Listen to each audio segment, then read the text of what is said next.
대한민국 교육개혁에 제가 가장 지금 절실한 사람이거든요. SNS 속의 아이들이 내 아들 아닌 것 같다 라는 얘기를 많이 하세요. 너 스마트폰 하지 마, SNS 하지 마 라고 했을 때 내 친구들은 다 해. 왜 나만 못하게 해? 스마트폰이 스마트폰이 아니라 나의 분신이고 나거든요. 청소년들이 밤에 갈 수 있는 데가 많지 않죠. 밤엔 집에 있어야죠. 그리고 그러니까. 그게 굉장히 중요한 과몰입의 측면이에요. 다른 할 게 없는 거. 스마트폰을 평범한 아이들이 절제했더니 전두엽에 합격한 변화가 있어요. 아 그래요? 아주. 근데 부모가 할 수 있는 노력이 과연 구체적으로 어디까지일까? 우리가 목소리를 이 전지적 교육 시점이 알고리즘에 타야 돼요.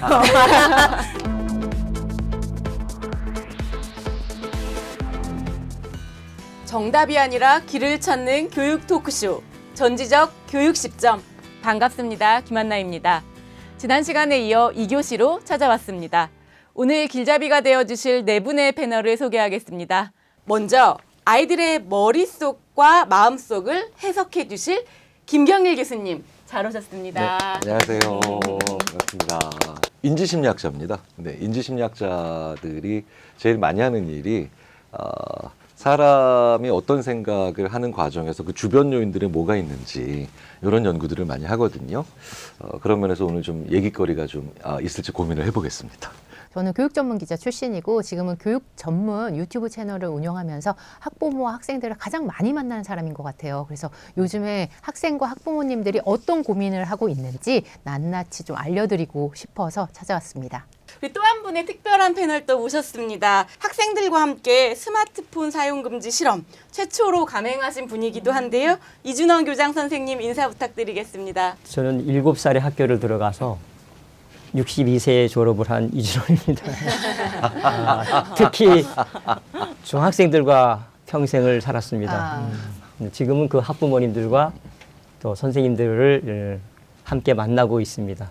공감의 아이콘 오윤혜님 와주셨습니다. 네 반갑습니다. 오윤혜입니다. 저는 네. 아들 하나 딸 하나 다 가진 여자, 다 가진 엄마이고요. 저는 아이들을 공부 잘하는 아이들보다는 몸과 마음이 건강한 아이로 키우고 싶은 그런 바람이 있어서 오늘 이 전문가 분들에게 대한민국 교육개혁에 제가 가장 지금 절실한 사람이거든요. 이분들께 좀 부탁드리고 질문과 재미를 담당하는 쪽으로 하겠습니다. 보니까 재미는 제가 담당해야 될 것 같아요. 지금 벌써 저희 분위기가 안 웃겨요, 그죠? 지하로 들어가고 있거든요. 이러면 아무도 안 봅니다. 끌어올리도록 하겠습니다. 네. 오늘 주제는 요즘 부모님들이 가장 걱정하는 문제가 아닐까 싶습니다. 디지털 세계에 사는 아이들 이대로 괜찮을까요? 스마트폰과 한 몸이나 다름없는 요즘 아이들, 과연 현실은 어떤지 아이들과 교사, 그리고 부모님 목소리 먼저 들어보겠습니다.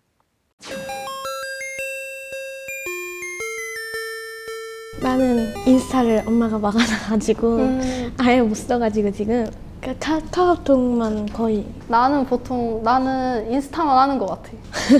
그러면은 다들 SNS 쓸 때 부모님이랑 안 싸워? 이제 뭐 너무 많이 쓴다거나 핸드폰 그만하라고 말하긴 하시는구나. 좀 많이 싸워. 나도 많이 써. 인스타 알고리즘에 굳이 안 떠도 될 게 뜨는 경우도 막 있잖아. 그럼 넘기긴 하는데 난 그런 거에 있어서 엄마 아빠가 좀 약간 예민하게 생각하는 것도 있는 것 같아서. 그러면 SNS 하면서 살짝 SNS 때문에 공부에 방해된다거나 그런 생각이 든 적 있어? 집중을 해야 되는데 자꾸 그 생각이 나니까 그것 때문에 집중이 안 되는 거. 찾을 게 있어서 앱을 키면은 꼭 다른 데로 새서 그걸 이렇게 넘기다 보면 시간이 한두 시간씩 이렇게 흘러 있어서. SNS 사실 한 번 빠지면 알고리즘 때문에 진짜 2-3시간 흘러가는 것도 모르게 느껴지거든. 맞아.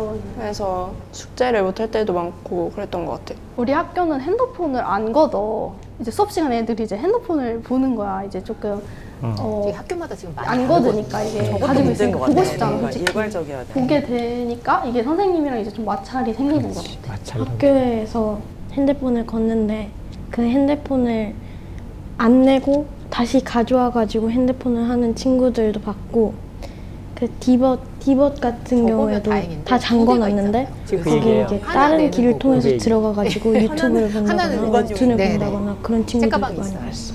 나도 내 친구 중에 이제 본계 말고 덕질 계정용으로 아이돌 영상이나 그런 거 찍어 올리거나 아니면은 굿즈 같은 거를 이제 팔 수가 있잖아. 그럼 그런 거 파는 친구들도 본 것 같아. 그러면은 그런 친구들은 그런 걸 통해서 뭔가 용돈 말고 부수입으로 이제 돈을 또 벌 수 있더라고. 뭐 새벽 5시까지 핸드폰을 이렇게 막 하다가 아침이 돼서야 잠을 자는 친구가 있어. 그렇게 약간 악순환이 반복되다 보니까 이게 애가 밤에 잠을 못 자게 되는 거야. 그거는 좀 이제 SNS를 덜 사용해야 되는데 이제 자기가 제어를 못 하는 거지. 저는 약간 이동할 때 남는 시간 있잖아요. 짜투리 시간. 그거를 저는 머리로는 단어를 외우고 돌아다녀야 한다는 걸 알고 있지만 머리로는? 약간 무의식적으로 폰을 켜서 보게 되는 것 같아요. 저도 학교 왔다 갔다 하는 왕복이 2시간인데 고등학교 오기 전에는 SNS 사실 스토리 올린 용어만 썼는데 이제 고등학교 오고 왕복 2시간이라는 시간이 초반까지는 단어 외우고 그랬는데 또 어느 정도 좀 학교도 다니고 편해지니까 자연스럽게 인스타를 켜고 자연스럽게 릴스를 보고 있고 어느 순간 릴스 보다가 내일 정류장을 놓치고 있고 그러더라고요. 좀 생각보다 심각하지 않나. 쇼츠나 이런 걸 보는 시간보다 약간 연락하는 시간이 더 많거든요. 맞기네, 왜냐면 단기적인 연락을 하게 되게 좋은 맞아, 시스템 맞아. 같아요. 그러니까. 그리고 요즘은 약간 젊은 사람들 사이에서 SNS가 그냥 연락처 물어보기보다 SNS 물어보는 게 훨씬 편하잖아요. 그러니까 인스타 아이디 뭐예요? 그렇다 보니까 연락처를 추가하면 약간 자연스럽게 카카오톡을 이용하면서 카톡으로 얘기를 했는데 점점 SNS를 이용하는 추세로 넘어가면서 SNS를 끊으려고 지우려고 해도 못 지우는 그런 일들이 벌어지고 있는 것 같아서. 여기 약간 조금 더 해서 카카오톡이 너무 공적인 뭐 학교 연락이나 업무 연락만 온다는 느낌이 더 강해가지고 그래서 사실 약간 이때 놀자라고 하기는 카톡보다는 SNS가 좀 더 편하지 않나. DM이 제가 핸드폰이 중학교 들어가면서 생겨가지고 그때부터 했는데 사실 그때는 중학교 친구들이 SNS를 별로 열심히 안 해가지고 항상 지워도 괜찮은데 고등학교 오니까 SNS 뭐 지워놓으면 친구들이 맛있는 거 먹고 너 이거 빨리 어디 올려 너 이거 맞아. 나 태그해서 올려 이러고 너 나 뭐야. 팔로우해 이렇게 하니까 그거를 지우지를 못하는 것 같아요. 내가 지웠다가도 저런 얘기 들으면 다시 깔거든. 다시 깔아야 되고. 릴스 넘기다 보면 과학 관련 지식도 나오고 맞긴 해. 뭐 요즘 뉴스 관련 것도 약간 쇼폼처럼 올리고. 맞아. 짧게 써져 있는 것도 이렇게 와가지고 세상 돌아가는 일을 빠르게 알 수 있는 가장 좋은 수단이라고 생각을 하는데 진짜 쓸데없는 것들이 있거든요. 약간 연예인 논란 이런 것들. 누구랑 누가 봐도 자극적인 거. 그런 것들이 올라온단 논란. 말이에요. 그런데 그런 것들 또 댓글 보면은 싸우고 있고 이러고 있으니까 저는 그 동영상 자체 투자하는 시간보다 댓글 보는 시간이 더 긴 사람들도 있을 거예요, 분명히. 진짜 공감. 근데 그건 진짜 버리는 시간이라고 생각해요. 도파민에 좀 많이 쩌든 것 같아, 릴스 때문에. 그래서 자꾸 자극적인 것만 우리가 찾아보고 조금 더 이것도 재밌겠는데 하는 찌라시만 찾아보고 그러다 보니까 좀 더 문제가 있지 않을까 싶어. 밤에도 오랫동안 못 자는 이유 중에 하나가 이제 아무래도 인스타그램이라는 게 활동 중이라는 게 뜨니까 그냥 자기도 모르게 약간 가서 굳이 말을 하고 좀 일찍 자도 되는데 굳이 다 이렇게 깨 있는데 내가 왜 먼저 자지? 하루 일을 낭비하는 느낌이다. 약간 이런 생각이 드는 친구들이 되게 많은 것 같아요. 공감돼. 난 지금 공감되고 있어. 주변 친구들 중에 그 SNS에 누군가의 뒷담화 글을 올린다거나 선생님의 뒷담화 글을 올려서 문제가 되는 경우들이 좀 있었던 것 같아요. 누구 뭐 했다, 저격글을 올리고 막 스토리로. 믿을만 하다고 해서 걔네들만 보이게 했는데 그러니까. 알고 보니까 그중 한 명이 유출을 시킨. 혹시 에스크 아세요? 네. 저희 알죠. 중학교 때 그게 굉장히 논란이 됐었거든요. 문제 많았죠. 에스크에 약간 성희롱 같은 것도 올리고 막 얼굴이 안 보이니까 막 욕도 올리고 그러니까 거기다 상처되는 말도 막 하고 이런 게 좀 문제가 됐어서 저희는 학폭위까지 갈 뻔했었는데 그게 IP 추적이 안 된대요. 안 돼. 근데 그래가지고 이게 에스크 굉장히 심각했습니다. 그래서 지금도 심각한 걸로 알고 있는데. 맞아요.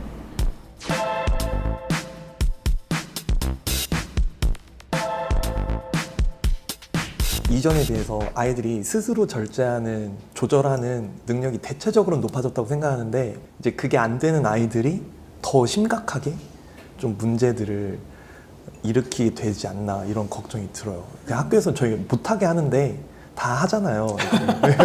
거기서 생기는 문제들이 막 생기는 것 같아요. 네. 어떠세요?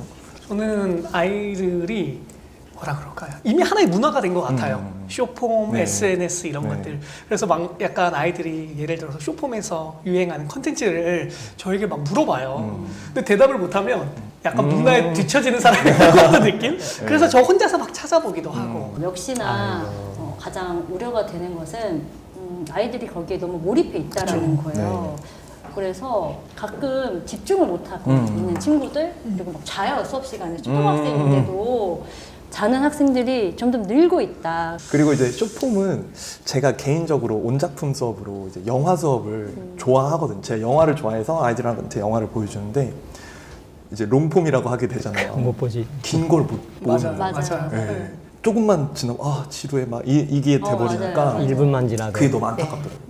긴 글도 못 읽고 긴 영상도 못 보는 아이들이 되는 것 같아서 그건 좀 안타까운 것 같아요. 네. 맞아요. 그렇게 집중력도 떨어지지만 아이들 말도 자꾸 짧아지고 되게 맞네요. 자극적으로 얘기를 맞아요. 하고 있고 근데 그게 좋은 쪽으로 짧아지면 다행인데 그러지 않죠. 약간 조롱, 희롱. 그죠. 네. 아무 의미 없는 의성어 막 네, 이런 거. 맞아요. 그런 네, 것 때문에 맞아요. 문제가 되기도 하고 학교 생활 잘 못하는 아이 중에 이제 SNS에 의존하는 친구들이 맞아요. 생기더라고요. 게임이나 게임 커뮤니티나 SNS에서 만난 친구. 그래서 막 멀리서 만나러 가기로 하고. 맞아요. 저는 그래서 오히려 어떤 생각도 하냐면은요. 나는 스마트폰 없을 때 태어나서 다행이다. 저는 그 생각 되게 많이 해요. 두 가지를 다 경험한 세대잖아요. 네. 저는 아날로그에서 디지털로 맞아요. 넘어간 내가 맞아요. 더 아이들보다 행복하다고 생각할 때 있거든요. 맞아요. 다행이다라는 생각을 많이 네. 하는 게 왜냐면 저희들이 하굣길에 네. 분명히 저는 친구랑 얘기하면서 갔거든요. 맞아요. 근데 요즘 아이들 하굣길 다 가는 거 폰 보면 보면서 같이는 가요. 근데 다 가짜 폰 보고 있어요.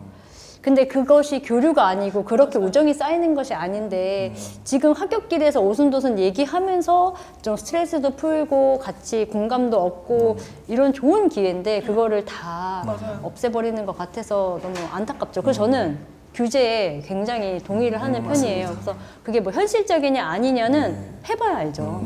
몰래 하는 애들을 막을 수가 없잖아요. 맞아요. 그러니까 몰래 하는 거죠. 그 약간 법, 뭐 규칙, 막 이런 것들이 약간 소용이 없어지는 상황들이 있지 않나요? 저는 이렇게 생각해요. 모든 법이나 규칙은 누군가는 항상 어기고 어길 수밖에 없고 그런 네. 사람은 있는 것 같아요. 근데 저는 그래도 필요하다고 생각하는 이유는 이 행동이 그렇게 올바른 건 아니다 라는 상징이 될 수 있다고 생각을 하기 때문에 저는 필요하다고 봐요. 그리고 규칙으로만 끝내는 게 아니라 아이들과 같이 어떤 문화를 만들 것인가 를 같이 고민해보는 시간이 조금 필요하지 않을까? 아이들도 시민이잖아요. 학교에서 그것도 중요한 것 같아요.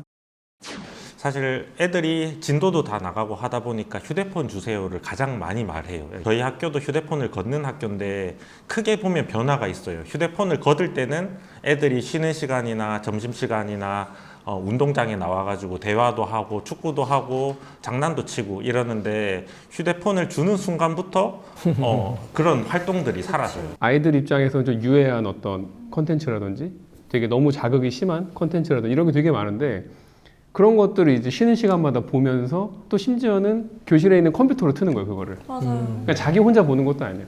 그러면 그거를 보고 싶어 하지 않는 애들한테도 다 노출이 되고 그러면 그런 자극적이고 유해한 콘텐츠들이 그냥 그 공간에서 공유가 되고 있는 거예요, 애들 사이에서. 하나의 문화가 되는 거고.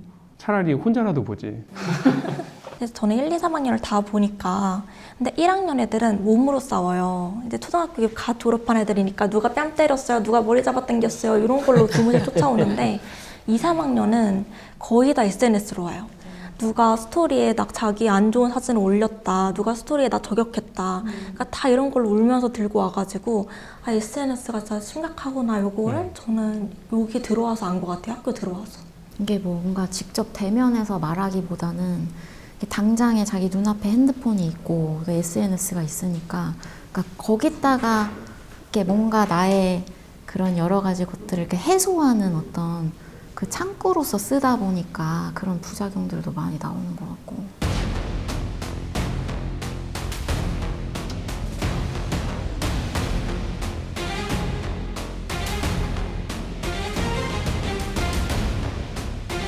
저 완전 찬성이요. 완전. 절대 찬성이요. 무조건 필요합니다. 저도 무조건 필요합니다. 저도 필요하다고 생각을 합니다. 이유가 뭐 있나요?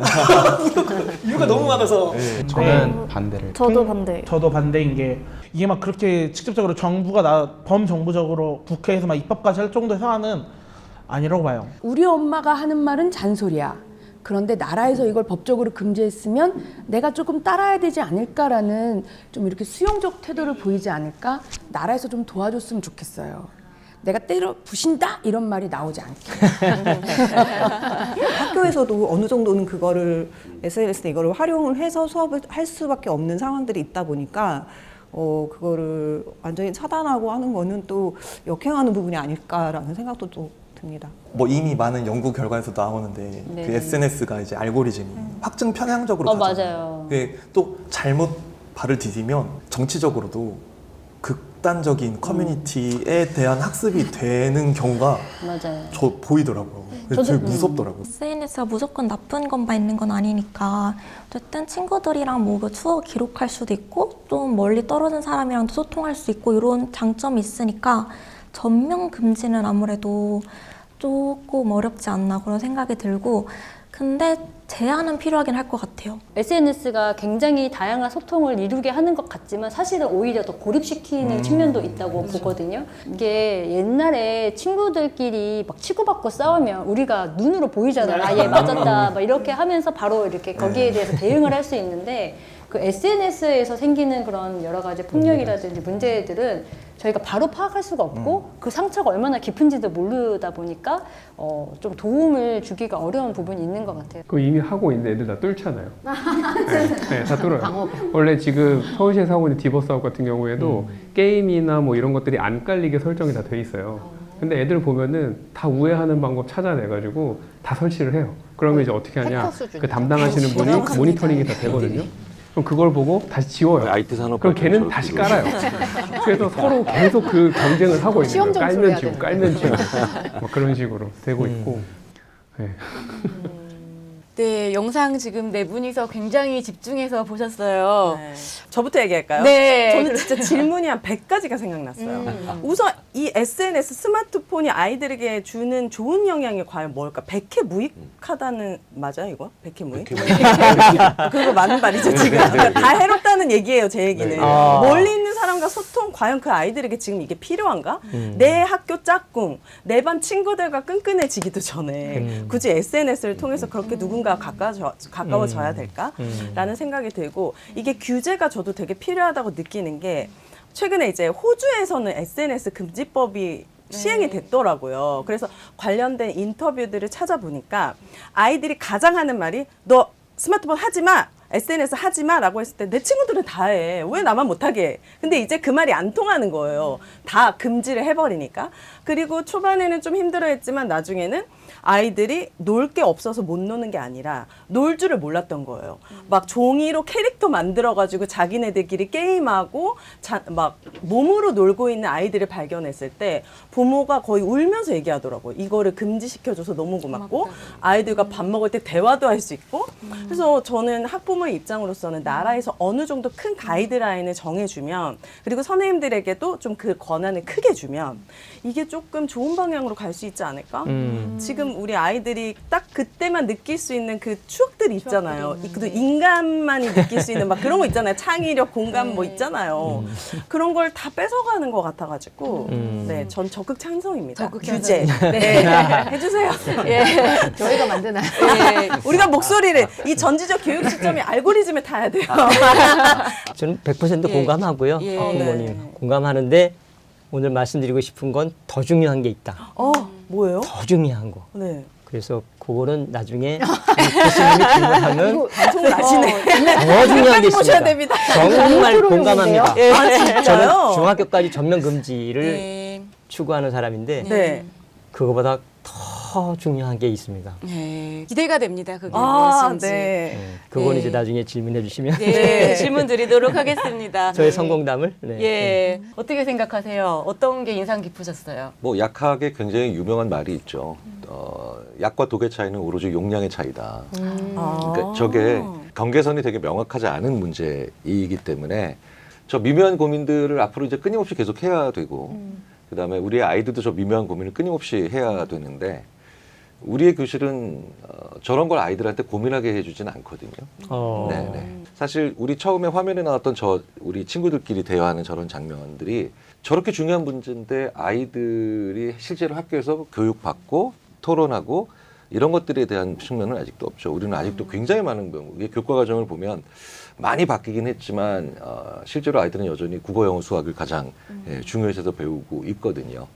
그래서 명확하지 않다라는 얘기를 드리는 이유는 이제 그 고민을 이렇게 해보려고 모였으니까. 그렇죠. 네, 안 그랬으면 저 여기서 그냥 이렇게 버튼 눌러가지고 너 찬성해?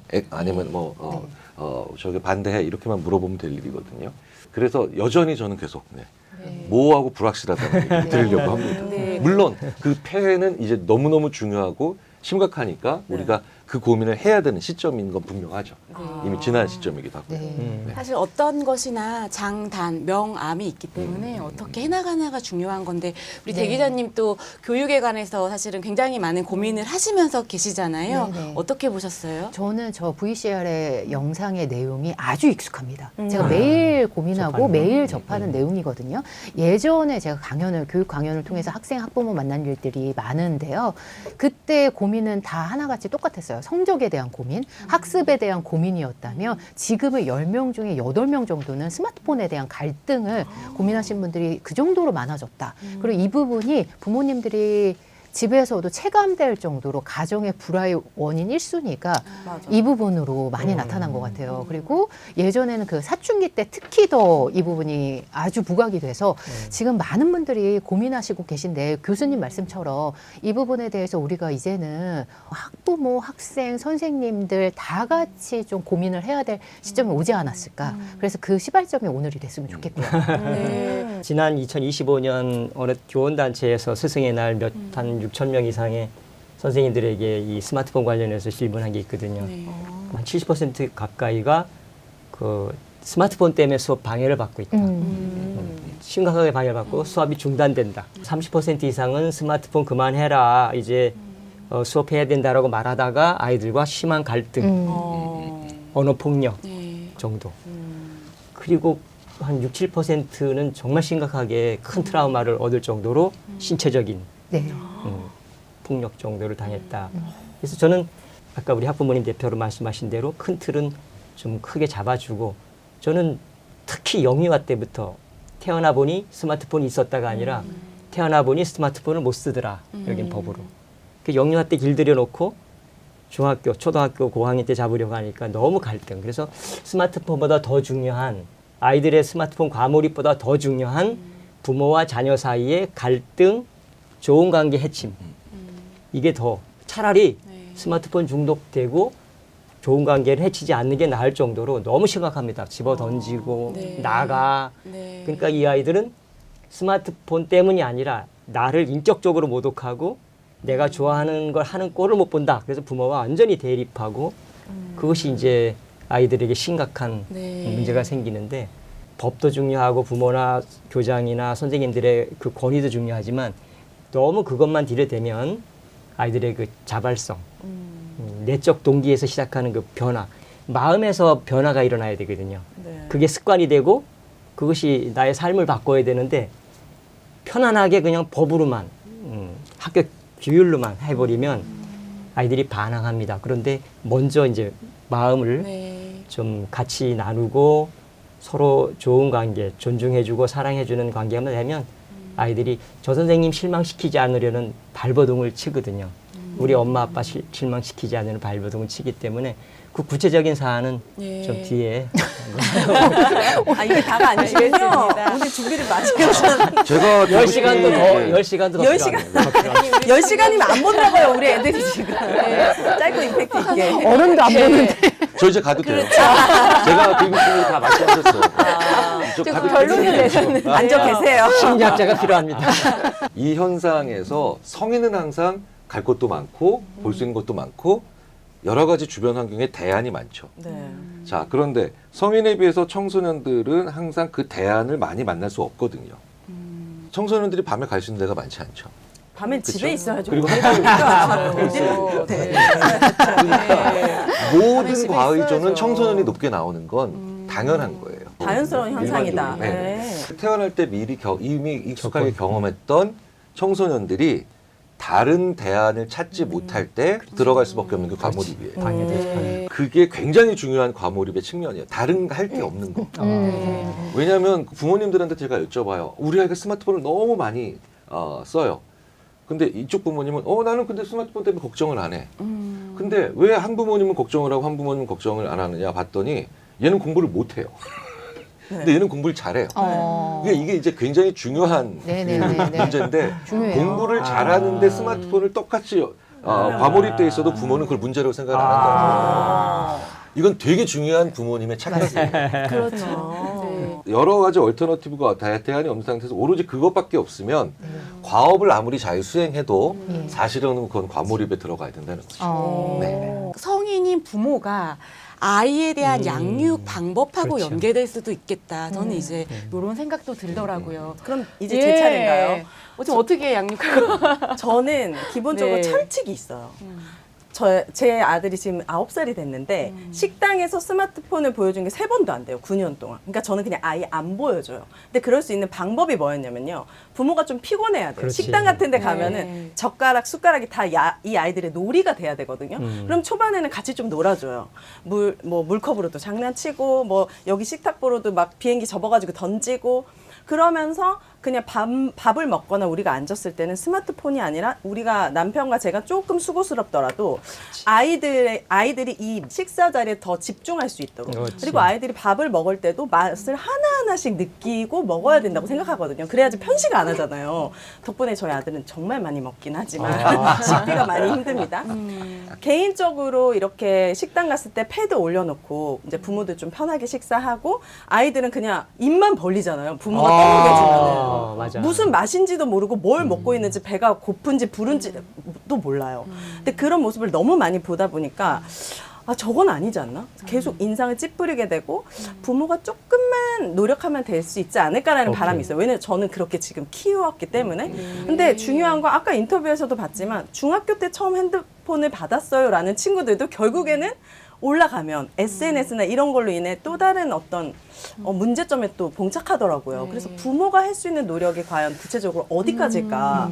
정말 요즘에 많기 때문에 강연 갈 때마다 사실 이 부분에 대해서 많이 들어요. 예를 들면 공부를 잘했던 친구여서 생일 선물로 스마트폰을 준 순간 3개월 안에 공부에 대해서 접는다. 이런 건 아주 일상적인 일이고요. 그리고 사춘기 때 갈등의 핵심이 스마트폰이 된 경우들을 많이 봤기 때문에 이 부분은 어떻게 하면 막을 수 좀 있을까? 어떻게 하면 부모님들이 조금 더 현명한 방법을 찾을 수 있을까? 저도 많이 고민을 하고 일단 그러려면 저희 집에서부터 일단 실천을 해야 되기 때문에 이 스마트폰에 대한 갈등 문제를 저는 아들과 굉장히 많이 상의를 합니다.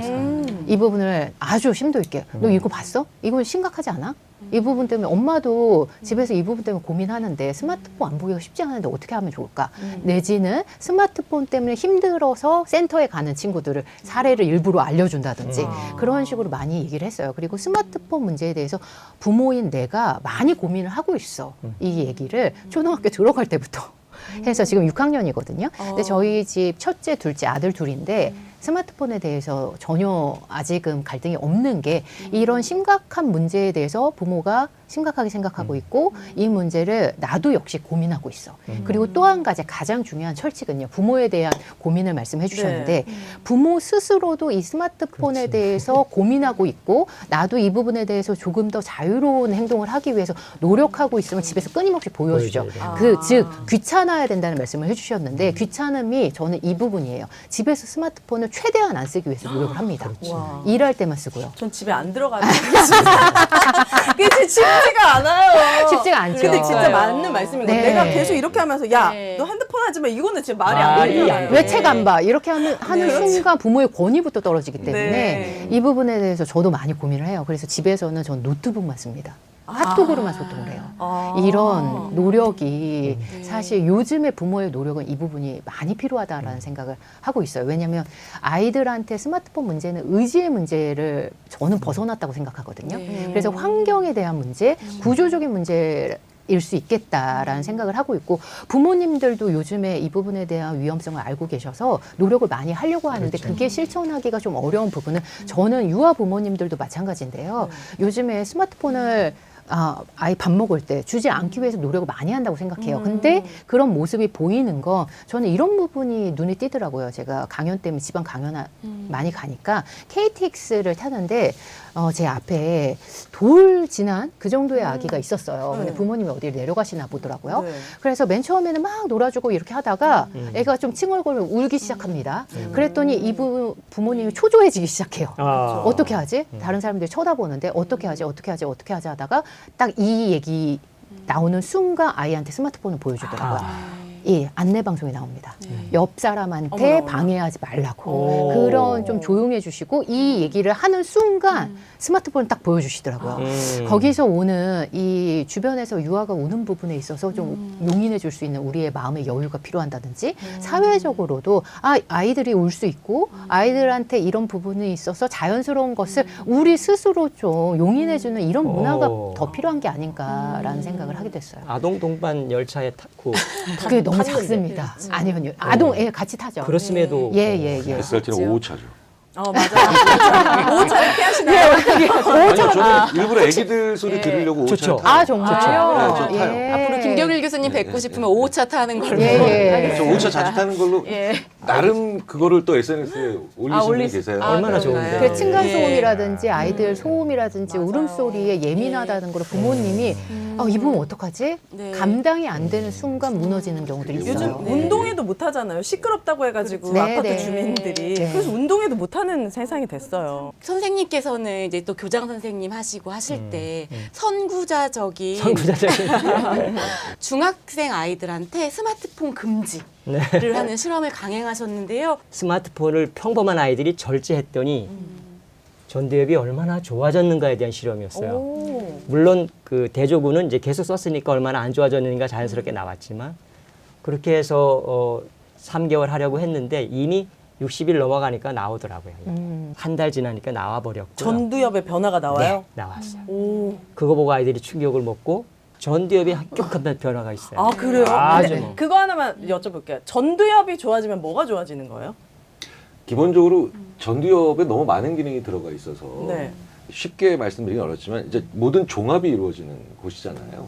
그러니까 종합이라고 하는 건 더 쉽게 말씀드리자면은 반응과 최종적인 결정이 얼마든지 달라질 수 있게 만드는 데가 전두엽이죠. 그러니까 만약에 예를 들어서 그 심리학에 되게 유명한 말이 있죠. 공포는 반응이고 용기는 결정이다. 그럼 공포를 느끼게 만드는 데는 전두엽이 아니죠. 그건 반응이니까. 본능적인 거니까. 근데 그럼에도 불구하고 나 이렇게 할 거야. 용기를 내는 거죠. 그건 전두엽이 만들어내는 거죠. 그러니까 뭐 사령관 같은? 네? 사령관 그렇죠. 같은. 최종 결정. 기억력, 작업 능력. 그보다 더 중요한 거는 부모와의 관계. 굉장히 좋아짐. 공감 능력 같은 게 생기나? 눈빛으로 아까 말씀하신 눈빛으로 보고 얘기하는 시간이 늘었다. 그리고 뭐 책을 많이 읽게 됐다. 제가 가장 감동받았던 것은 잠을 잘 자게 됐다. 수면. 기자님, 아이들은 주로 스마트폰으로 어떤 세계에 접속하나요? 요즘에 부모님들 만나보면 SNS 속의 아이들이 내 아들 아닌 것 같다 라는 얘기를 많이 하세요. 그리고 그 모습을 부모님이 정확히 알기가 좀 어려운 게 카톡과 SNS는 좀 다르더라고요. 왜냐하면 카톡은 공적인 느낌이 조금은 아이들한테 저희한테는 문자가 공적인 느낌이 있다면 요즘 친구들한테 카톡으로 익숙한 세대이기 때문에 카톡에서 일상 나누는 거는 언제 엄마 아빠가 볼 수 있겠다라는 걸 염두에 두고 보거든요. 그래서 웬만한 내용에 흔적을 남기지 않습니다.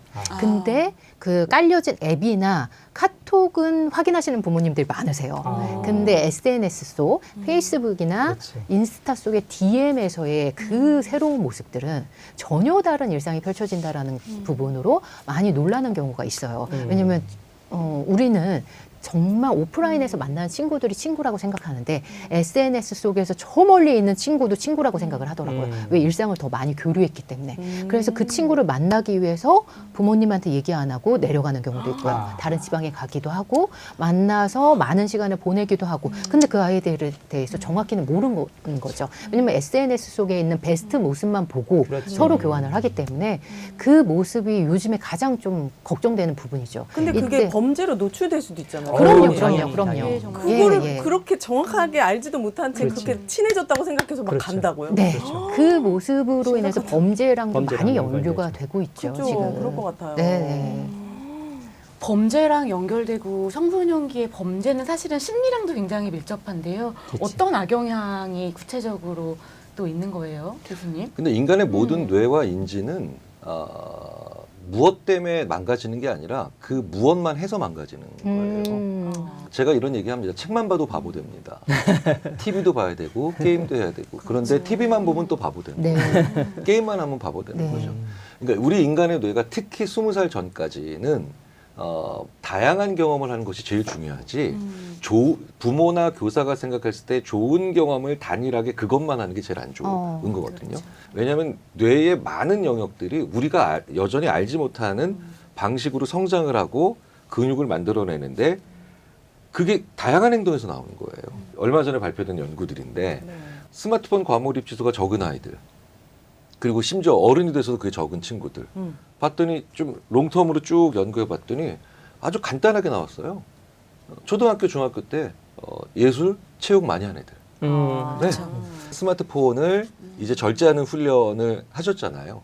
저게 왜 굉장히 중요한 거냐면 스마트폰을 안 쓰는 습관을 만들어낸 게 아니라 스마트폰 외에 다른 거를 할 수 있는 그 대안들을 찾아 나가는 세계를 선생님께서 열어주신 거거든요. 네네.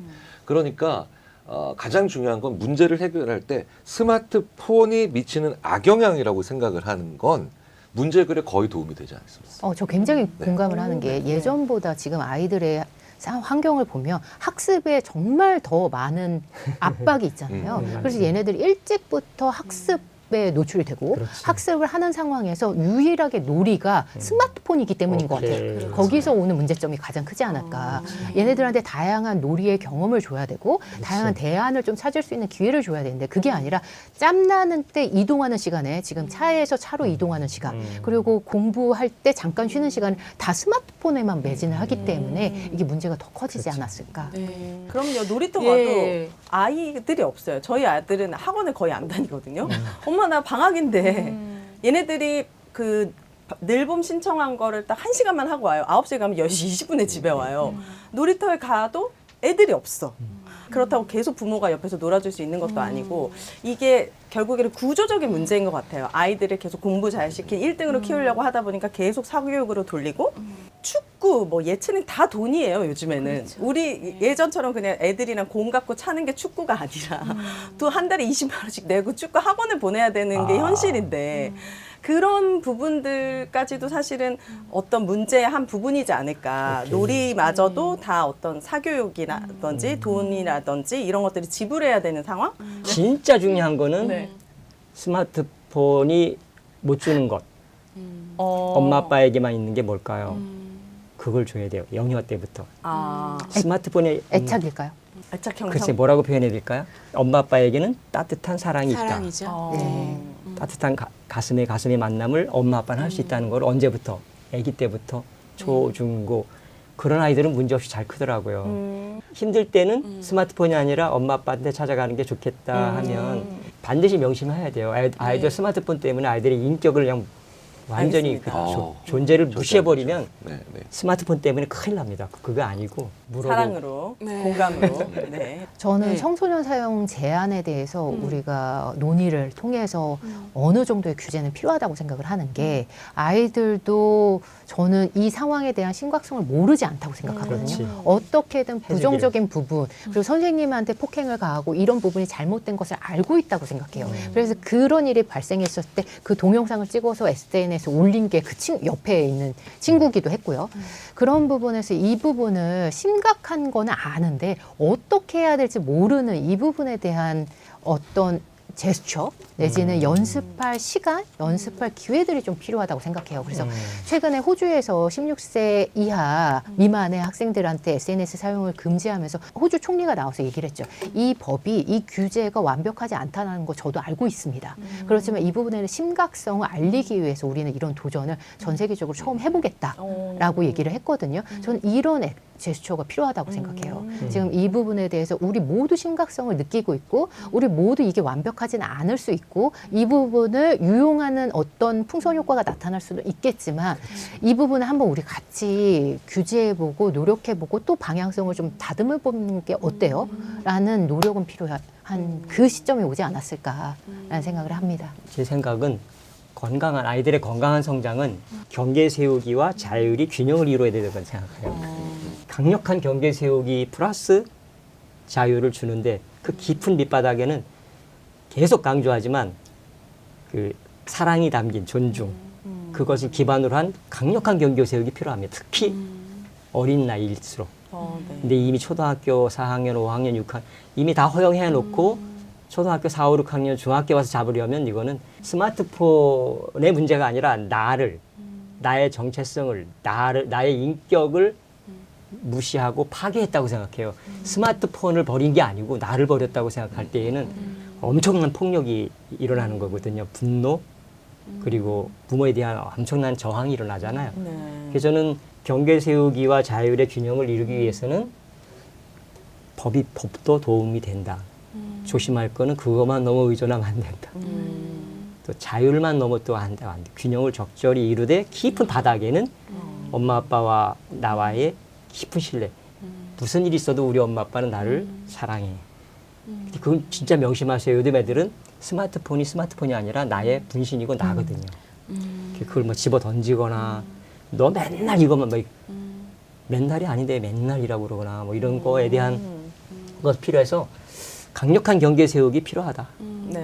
근데 또 그것만 의존할 수 있으니까 대한민국 교장 선생님들이 그 법만 또 들여대고 야 임마 이거 그 법으로 시행된 거야 이렇게 나가면 또 그건 또 반발을 일으키고 빠져나갈 길을 생기니까 네, 그 두 가지를 좀 균형을 이뤘으면 좋은 차원에서 필요하다.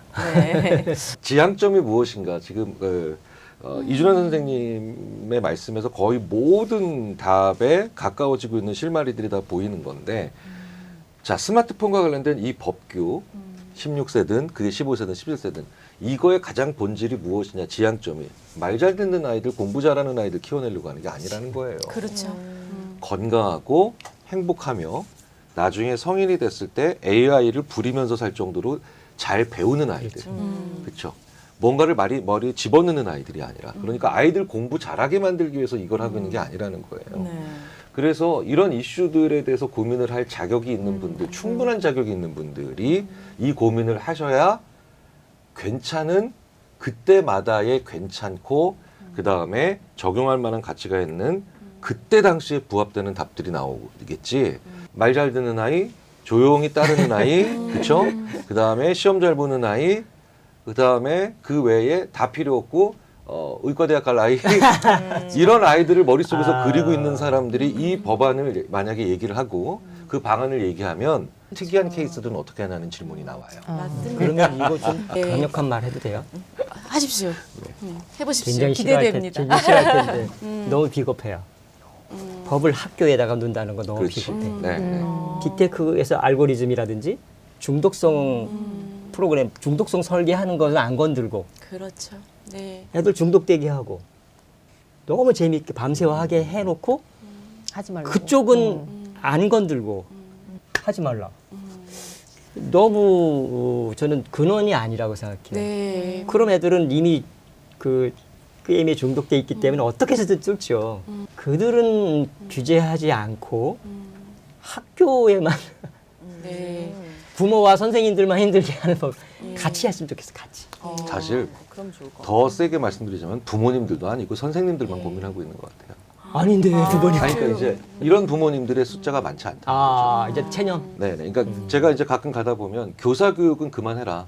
학부모 교육해라. 나 학부모님들 불러와라. 그러니까 이제 선생님들은 이미 한계에 왔어요. 한계 왔어요. 저는 가끔 이런 얘기 합니다. 이러다가 우리나라 선생님들 전부 다 집단적으로 다 쓰러져서 번아웃 와서 오늘부터 학교 못 하겠다. 선언하시면 어떨 거냐고. 모든 책임을 학부모님들한테 돌리는 건 아닌데요. 학부모님들도 맞게 올라가야 되고요. 지금 말씀하신 것처럼 총 들고 지금 학교 보고 나와서 그걸 다 싸우라고 얘기하는 거 이건 말도 안 되는 얘기예요. 네네. 그 사이에 더 세고 조율할 수 있고 그 영향력을 행사할 수 있는 곳이 와야지. 학부모님들. 네네. 그 학교라고 하는 것은 마지막으로 그것을 실행해내는 맞아, 겁니다. 맞아. 그렇죠? 기업의 인재상을 바꾸지 않으면 어떻게 학교가 교육을 바꾸며, 그렇죠? 그다음에 국가가 미래 사회에 어떤 사람이 중요하다라는 비전을 제시하지 않고 어떻게 학교 보고 그걸 만들려고 하겠어요. 학교는 가장 중요한 곳이면서 가장 힘이 없는 곳일 가능성이 크거든요. 훅 하고 올라왔어요, 저. 근데 너무 중요한 네, 말씀을 너무 해주신 좋은 것 말씀 같아요. 해주셨어요. 네. 저는 학부모로서 네. 사실 이렇게 뭔가를 법으로 이렇게 강력한 것을 법으로 제도화한다면 바라는 게 두 가지가 있습니다. 현장에 혼란이 없도록 일괄적으로 했으면 그렇지. 좋겠어요. 어떤 학교는 자율에 맡기면 진짜 현장은 아비규환이 되는 것 같아요. 그래서 할 거면은 일괄적으로.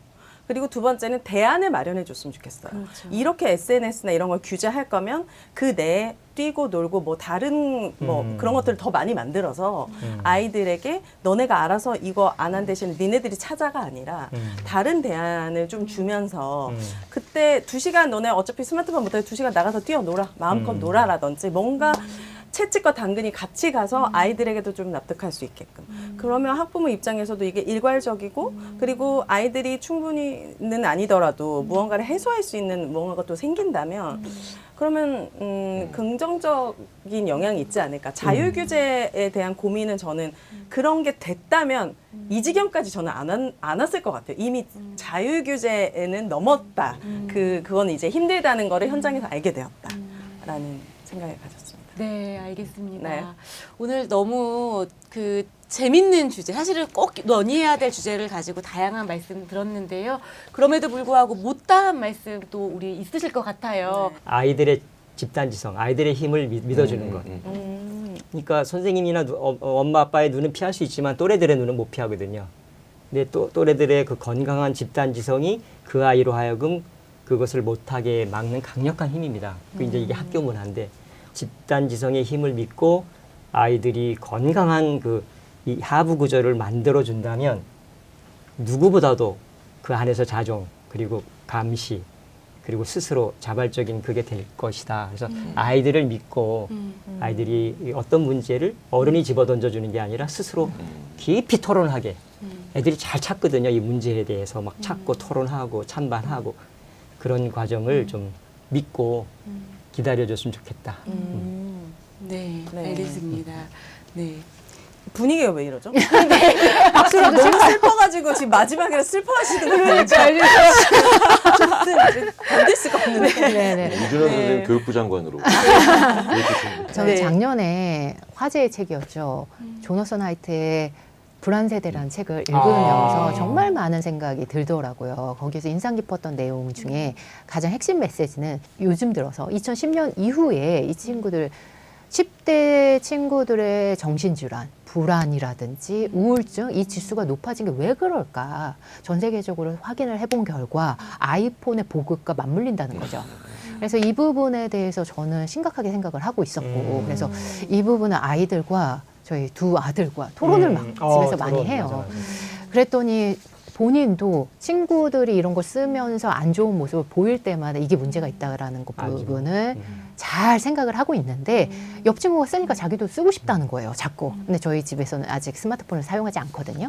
그래서 아이들이 없는데 이 부분에 대해서 자꾸 옆에서 침투가 들어오니까 아이들이 움찔움찔 하는 것 같아요. 그래서 제가 특히 무너질 때가 친구가 쓰는데 카톡으로 연락이 들어온다. 카톡으로 뭐 하니까 나도 하고 싶다. SNS를 뭐 보내는데 나도 올리고 싶다. 이런 얘기를 하더라고요. 그래서 제가 이런 얘기를 했어요. 그런 마음이 있을 수 있다라는 거 엄마도 잘 알지만 이런 부분에서 불편하지만 불가능한 건 아니야. 이렇게 일단 더 해보자.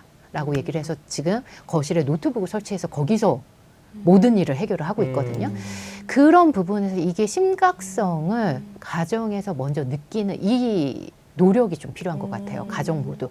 물론 사회에서도 학교에서도 다 노력은 필요하겠지만 가정에서 제가 생각했을 때 이 부분에 대해서 심각하다라는 것을 부모님이 더 인지를 할 때 더 좋은 방향성이 좀 나오지 않을까라는 생각을 하고 있고요. 저는 부모님들의 마음을 너무 잘 알고 있기 때문에 이런 말씀을 끝으로 드리고 싶어요. 우리 아이들의 성적이 올리기를 바라는 부모님이라면 지금 스마트폰 사용하는 것을 심도 있게 좀 살펴봤으면 좋겠다라는 말씀을 드리는 게 아주 최근에 일화가 있었는데요. 그 아마 아실 거예요. 이부진 사장님 아드님이 수능에서 절대적으로 좋은 점수를 받고 서울대에 합격을 했죠. 근데 그 친구가 딱 이런 얘기를 했더라고요. 서울대 합격할 수 있었던 비결이 뭐냐. 3년 동안 스마트폰을 멀리해라. 이게 핵심 메시지였습니다. 이 부분을 마지막으로 공유드리고 싶네요. 네, 고액가해가 아니고요. 아닙니다. 아닙니다. 네. 네. 네. 두 분께서 먼저 큰 이야기를 해주셨으니까 이때는 저도 큰 얘기하면 이게 이제 100분 토론이 돼버리니까 저는 아주 작은 얘기를 하나 드리면서 좀 왜 그런 거 있잖아요. 약간 알쓸신자평 네네. 이런 얘기 하나를 해드리는 게 좋을 것 같은데요. 저뿐만 아니라 많은 심리학자들이 참 좋아하는 심리상담가가 최성애 선생님이세요. 근데 최성애 선생님은 저보다도 한참 선배이신데 그분이 계시면 그 자리에서는 상당히 대화가 항상 격이 올라가요. 그냥 자질구레한 얘기를 해도. 근데 왜 그러냐면 그분이 사람이랑 대화하실 줄 알아요. 분명히 비결이 있을 거예요, 선생님. 이건 아동기에 일어난 경험이야. 그랬더니 최성애 선생님이 자기 아동기 어렸을 때 얘기를 해주시더라고요. 근데 제가 그 방법을 너무 잘 써먹었거든요. 최성애 선생님 아버님, 돌아가신 아버님이 TV를 보고 계신데 그때 이제 막내딸 귀여운 그때는 이제 최성애 어린이죠. 와서 아빠라고 이제 뭐 말할 게 있다라고 옆에 가면 그 아버지는 반드시 하셨던 행동이 있어요. TV를 끄세요. TV를 꺼요. 네. 그래야지. 신문을 보시고 계시면 신문을 덮어요. 그냥 놓는 게 아니라 덮어요. 그러고 아이랑 눈 맞추고 대화를 하셨던 거예요. 그런데 제가 제 행동을 봤는데 그때 제 딸들이 지금은 20대 중반 초반이지만 그때 10대 초반 그 다음에 7살이었거든요. 제가 그 행동조차 하지 않는다는 걸 발견한 거예요. 저도 스마트폰이나 아니면 태블릿으로 뭐 혼자 라면 끓여 먹을 때 보면서 먹을 때 있어요. 네. 사람마다 자기가 뭐 라면 먹을 때 보는 그 시리즈가 있어요. 그렇죠? 있어요. 네. 물론 뭐 소화가 잘 안 된다는 둥 맛에 집중할 수 없을 때는 이런 심리학 연구를 저도 하지만 저도 저만 보는 게 있어요. 근데 아이가 아빠 저도 같이 먹어요라고 하면 저는 그 태블릿을 내려놓지 않고 방에 갖다 놓고 다시 와서 아이랑 먹어요. 훌륭하시다. 수많은 스마트 기기와 함께 우리가 공존하는데 우리가 가정에서 우리 자녀들과 얘기할 때 스마트폰에 눈길을 주고 있으면서 그걸 끄지 않고 아이랑 대화를 많이 해요. 오늘부터 그 행동 하나만 한번 최성애 박사님의 아버님이 무려 60년 전에 알려주셨던 그 방법 한번 실천해 보시면 저는 그 방법의 효과를 정말 많이 봐서 아이들이 스마트폰을 끊는 게 아니라 절제. 그렇지. 놔야 될 때 이거를 알려주는 데는 최고의 교육 방법이어서 그 말씀을 한번 드려보면서 작은 이야기로.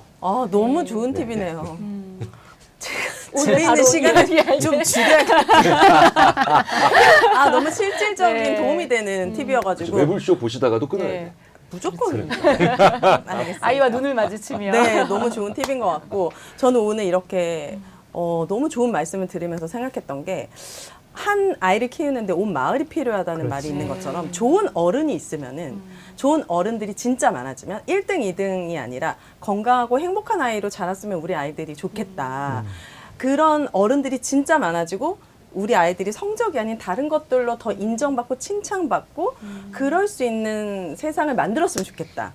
그래서 우리의 이 모든 목소리에 공감하는 많은 분들이 모여가지고 진짜 더 많은 목소리를 내서 그런 분위기가 되면 얼마나 좋을까라는 생각을 해봤습니다. 네. 반드시 알고리즘에 타가지고 전지적 교육 시점이 많은 분들에게 좀 보일 수 있기를 바라봅니다. 네. 전지적 교육 시점 오늘 수업도 함께 해주셔서 감사드립니다. 저희는 다음 시간으로 찾아오겠습니다. 감사합니다. 네.